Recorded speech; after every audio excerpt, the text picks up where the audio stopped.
Donc, dans les deux premières vidéos, je vous ai montré comment faire une sélection sur une seule colonne, soit avec crochet, soit avec point. Je vous ai expliqué la limite du point. Donc, concrètement, comment moi je fais.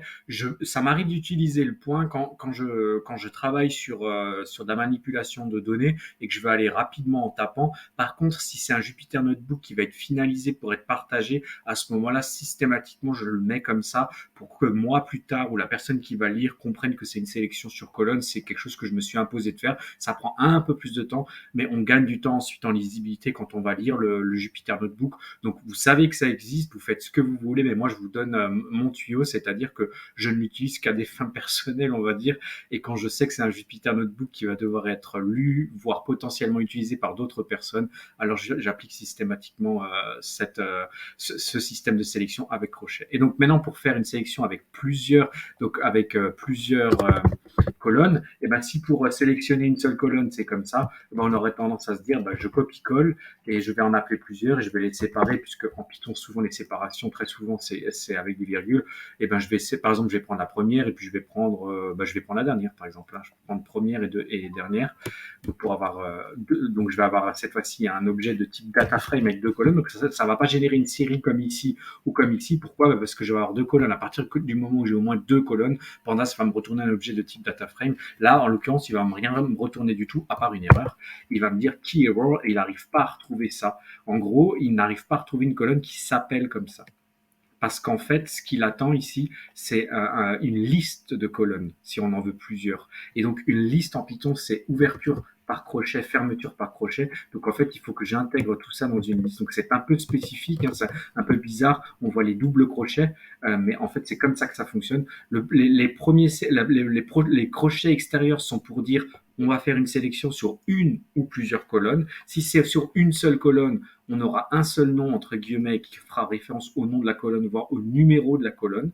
Et si c'est sur plusieurs colonnes, il faudra lui passer une liste. Et c'est pour ça qu'il y a ce double crochet. Ce crochet-là, en fait, ici, il fait référence à une liste. Ça, c'est pas le crochet ici est propre à Pandas. Ce n'est pas une liste, c'est une appel de sélection. C'est pour faire une sélection sur colonne.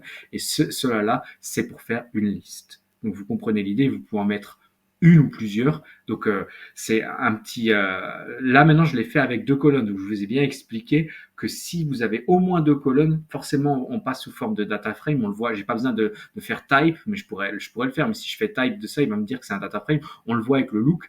Il ressemble au look de celui-ci, mais il ressemble pas au look de ici parce que ça c'est des séries. Pourquoi? Parce que je vous ai dit qu'il y a deux colonnes. Il y a juste une petite subtilité, c'est qu'on peut tricher pour avoir un look plus sexy, si vous voulez, et on peut faire comme ça. En gros, qu'est-ce que je lui dis? Je lui dis, tu fais une sélection de quoi? Je lui appelle une liste et je lui mets une liste, mais un seul élément. Donc, qu'est-ce que ça va faire à Pandas? Est-ce que ça va faire planter ou pas?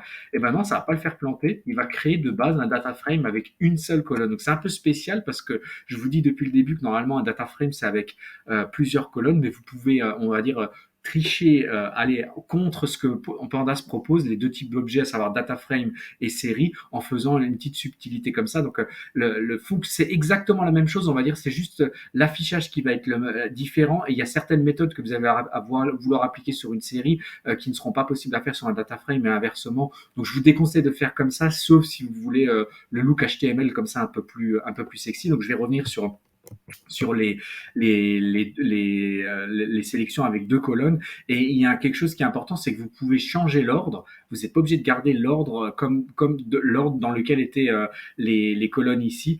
Ce que je veux dire par là, c'est que lui va prendre en considération qu'il va devoir vous montrer Ops d'abord et pluie après. C'est ce qu'il fait ici. Si par contre je fais quelque chose comme ça, donc maintenant je vais mettre pluie d'abord. Et je sais pas, cette fois-ci, je vais en mettre trois. Hein. Je vais mettre Ops, donc toujours avec les guillemets, et je vais en mettre. Donc je suis dans un ordre complètement différent de celui de base. Je vais prendre le VX9. Il faut que je l'écrive exactement comme il est écrit, sinon il va me générer une erreur. VX9, voilà. Si je fais ça, j'exécute, il me génère bien un data frame et l'ordre des colonnes sera non pas l'ordre de l'objet de départ, mais l'ordre que vous aurez indiqué dans votre liste. Donc je pense que vous avez compris l'idée. Donc avec le système de crochet, pour sélectionner plusieurs colonnes, il faudra un double crochet.